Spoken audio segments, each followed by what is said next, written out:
Hey, hey, happy Saturday. We are in Genesis 44 today. Let's get into it.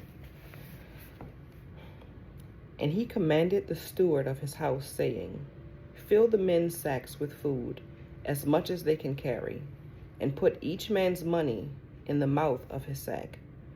Also, put my cup, the silver cup, in the mouth of the sack of the youngest, and his grain money. So he did according to the word that Joseph had spoken. As soon as the morning dawned, the men were sent away, they and their donkeys. When they had gone out of the city and were not yet far off, Joseph said to his steward, get up, follow the men, and when you overtake them, say to them, why have you repaid evil for good? Is not this the one from which my Lord drinks, and with which he indeed practices divination? You have done evil in so doing. So he overtook them, and he spoke to them these same words. And they said to him, why does my Lord say these words? Far be it from us that your servants should do such a thing. Look, we brought back to you from the land of Canaan the money which we found in the mouth of our sacks. How then could we steal silver or gold from your Lord's house? With whomever of your servants it is found, let him die, and we also will be my Lord's slaves. And he said, now also let it be according to your words. He with whom it is found shall be my slave, and you shall be blameless. Then each man speedily let down his sack to the ground, and each opened his sack. So he searched. He began with the oldest and left off with the youngest, and the cup was found in Benjamin's sack. Then they tore their clothes, and each man loaded his donkey and returned to the city. So Judah and his brothers came to Joseph's house, and he was still there, and they fell before him on the ground. And Joseph said to them, what deed is this you have done? Did you not know that such a man as I can certainly practice divination? Then Judah said, what shall we say to my Lord? What shall we speak? Or how shall we clear ourselves? God has found out the iniquity of your servants. Here we are, my Lord's slaves, both we and he, also with whom the cup was found. But he said, far be it from me that I should do so. The man in whose hand the cup was found, he shall be my slave. And as for you, go up in peace to your father.